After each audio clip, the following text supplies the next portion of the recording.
নমস্কার, আমি অস্মিতা। মিষ্টির গৃহকোণে আপনাদের সকলকে আর একবার অনেক অনেক স্বাগত। আজ সকালটা ভারী সুন্দর। কাল এত সুন্দর একটা খবর পেয়েছি, আপনারাও জানেন, আপনাদের সাথেও শেয়ার করেছি। মিষ্টির গৃহকোণ 1.5 বছর ধরে এই চ্যানেলের যে পথ চলা, আপনাদের সঙ্গে নিয়ে আমাদের যে এগিয়ে যাওয়া, যে লক্ষ্যের দিকে, অর্থাৎ আমাদের সকলেরই যে লক্ষ্যটা রয়েছে ইউটিউবে আসার পর থেকে, সেই লক্ষ্যটা অবশেষে আমরা পূরণ করতে পেরেছি। আপনাদের সহযোগিতায়, আপনাদের বন্ধুত্বে, আপনাদের ভালোবাসায়, এগুলোকে সাথে নিয়ে আমরা অবশেষে ইউটিউব পার্টনার প্রোগ্রামের অংশীদার হতে পেরেছি। আজ অনেক সকালে না ঘুম ভেঙে গেছে, তাই বারান্দায় এসে একটু চারদিকের কুয়াশা মাখা সকাল দেখলাম। দেবাঞ্জন বলল, চলো মাকে একটু নমস্কার করে আসি। সেই জন্য ভোরবেলা এই 6:15 নাগাদ দেবাঞ্জন আর আমি বেরিয়েছি গঙ্গার ধারে। এসে দেখলাম মায়ের মন্দির তখনও খোলেনি। তা ওখানে স্থানীয় দোকানে জিজ্ঞেস করলাম, তা ওনারা বললেন এই 7:30টার দিকে হয়তো খুলবে। আমরা বললাম ঠিক আছে, একটু তো বসি, গঙ্গার ধারে একটু হাঁটি, একটু শীতের সকালটা উপভোগ করি। ছেলে তো দেখলাম এখনও ঘুমোচ্ছে, ওই জন্য আমরা কর্তাগিন্নি এসেছি। যাবার পথে ভাবলাম বাজার টাজার একদম করে নিয়ে যাব।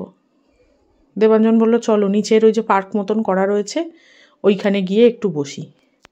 সকালটায় কিন্তু বেশ ঠান্ডা লাগছে, হালকা হালকা কুয়াশা রয়েছে গঙ্গার ওপরে, ওপারটা দেখুন খুব অস্পষ্টভাবে দেখা যাচ্ছে। এই তাই হাঁটতে হাঁটতে এই পার্কের সামনেটা এলাম।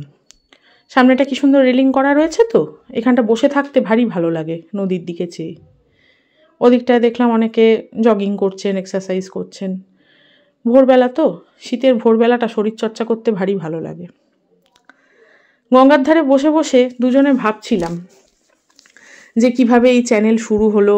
দেবাঞ্জনের অ্যাক্সিডেন্টের পরে বাড়িতে বসে থাকতে থাকতে হঠাৎই একদিন বলল, চলো আমরা একটা ক্রিয়েটিভ কিছু করি।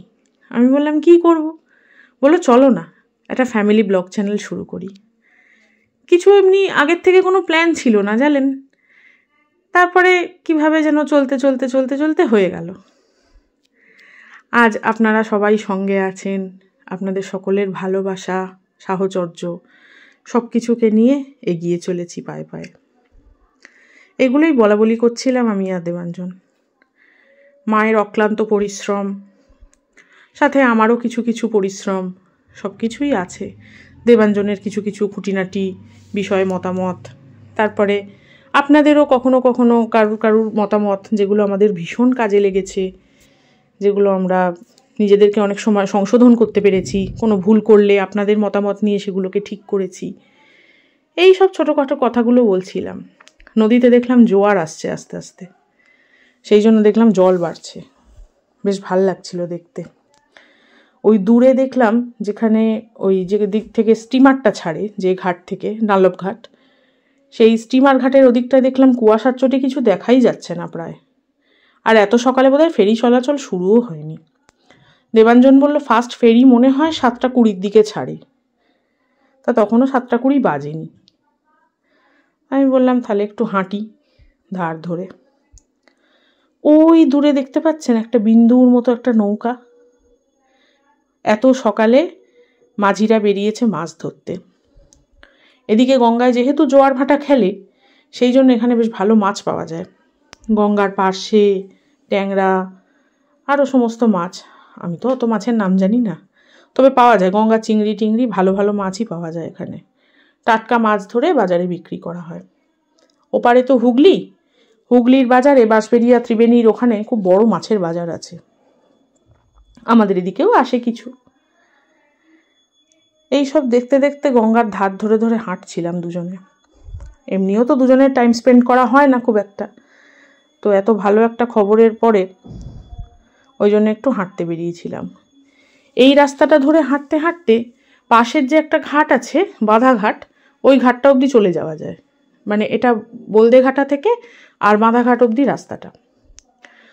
হেঁটে টেটে মনে হলো এবার একটু বসি। এই পার্কের এখানটা বেঞ্চ টেঞ্চ করা আছে তো, তাই দেবাঞ্জনকে বললাম তুমিও এসে একটু বসো। কি সুন্দর ফুলটা দেখুন, মন্দিরের ঠিক নিচটাতেই পার্কে এই গাছটা হয়েছে। কি ফুল এটা জানি না, তবে রংটাও এত সুন্দর আর ফুলের গঠনটাও ভারী সুন্দর দেখতে। ওই জন্য টুক করে একটা ছবি তুলে নিলাম। এত সুন্দর লাগছে চারপাশটা। আমার না রবীন্দ্রনাথের 4টে লাইন মনে পড়ে গেল। শুনি।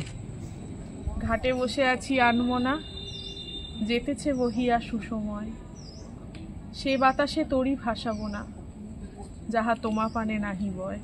বাবা,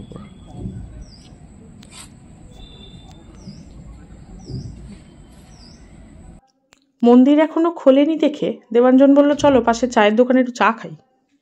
শীতের সকালে গরম গরম চা, আর কি চাই। ওই জন্য একটু চা খেলাম। আমার আবার 1 কাপে হয় না, 2 কাপ। এই দেখুন মন্দিরের বাইরে কে বসে আছে, মন্দিরের ওয়াচম্যান। দেবাঞ্জন অবশ্য বলল এটা ওয়াচম্যাও, ছোট্ট মতো। আর ঠান্ডা তো, ঠান্ডার মধ্যে বেশ বলের মতন লোমটোম ফুলিয়ে বসে আছে। এইবারে মন্দির খুলেছে, মায়ের দর্শন করতে গেলাম। এত বড় একটা সাফল্যের পরে মাকে একবার তো একটু নমস্কার করতেই হয়।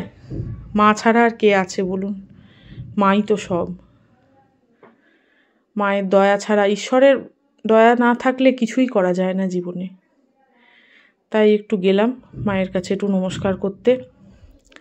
দেবাঞ্জন বলল, তুমি যাও আগে নমস্কার করে এসো, আমি তারপরে যাচ্ছি। ঠাকুরমশাই দেখলাম সবে এসে সব গোছগাছ শুরু করেছেন পুজোর। এত ভালো লাগলো। আর দেখলাম মায়ের গায়েও একটি চাদর লাগানো, মানে ঠান্ডা পড়ছে তো, মায়েরও তো ঠান্ডা লাগে, সেই জন্য মায়ের গায়ে একটি শাল দিয়ে দেওয়া হয়েছে। ঠাকুরমশাই বললেন একটু বাদে পুজো শুরু হবে, আর যদি কেউ ভোগের কুপন কাটতে চান একটু পর থেকে সেটা দেয়া হবে। তা আমার আজ ভোগ টোগ কিছু নেবার ছিল না, এমনি নমস্কার করে চলে এলাম। সকাল সকাল মায়ের দর্শন করে মনটাই ভালো হয়ে গেল। মাকে প্রার্থনা জানিয়ে এলাম, আমাদের সাথে সাথে আমাদের যে বন্ধুরা এই পথের উদ্দেশ্যে যাত্রা করেছে, তুমি সকলকেই লক্ষ্যে পৌঁছে দিও মা।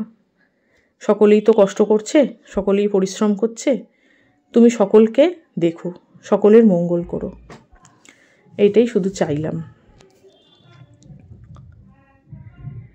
এরপরে আবার বাজার যেতে হবে, দিয়ে তারপরে কিছু কেনাকাটা আছে, সেটা করে টোরে তারপরে বাড়ি যাব।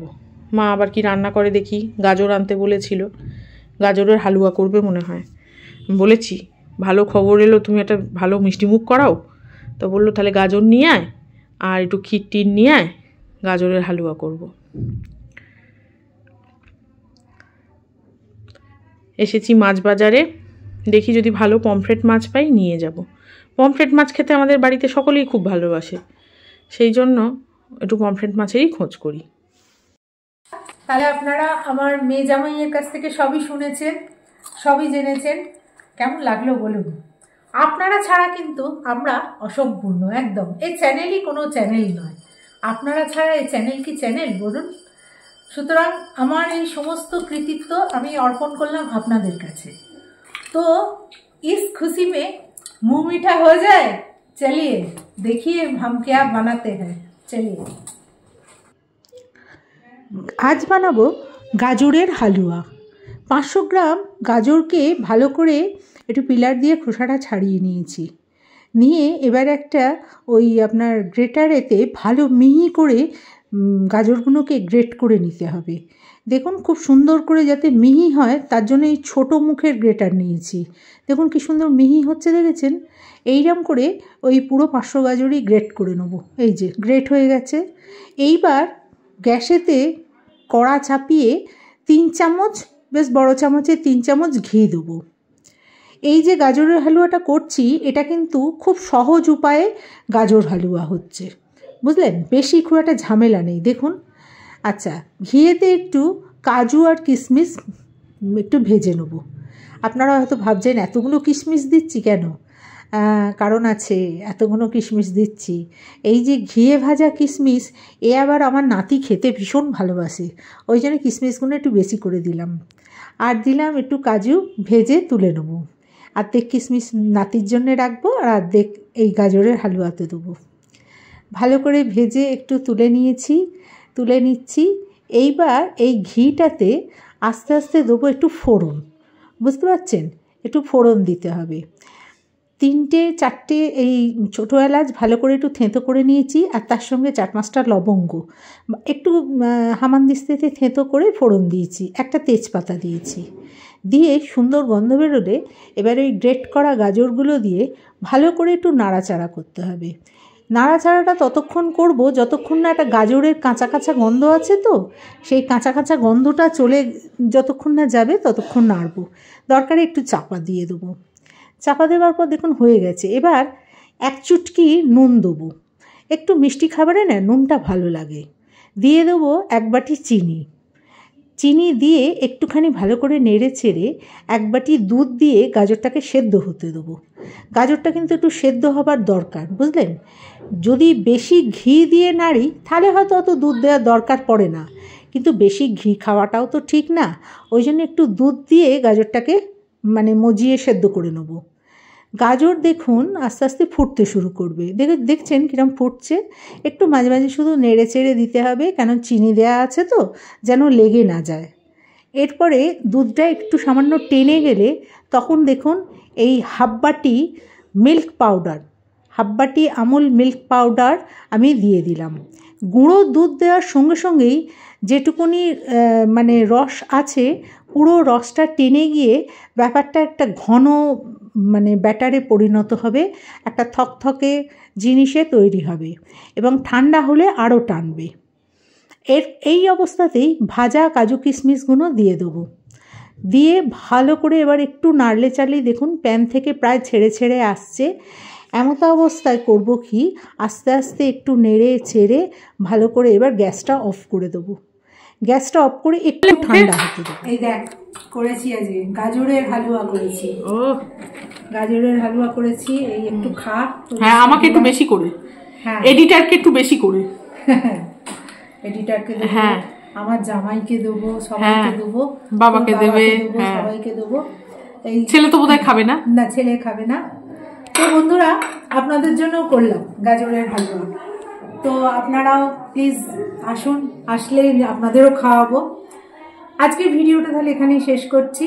কেমন লাগলো বলুন? আমাদের এই প্রাথমিক সাকসেসের যে ভিডিও আপনাদের দিলাম, কেমন লাগলো বলুন? যদি ভালো লাগে একটা লাইক করবেন, কমেন্ট করবেন, শেয়ার করে আমাদের পাশে থাকবেন।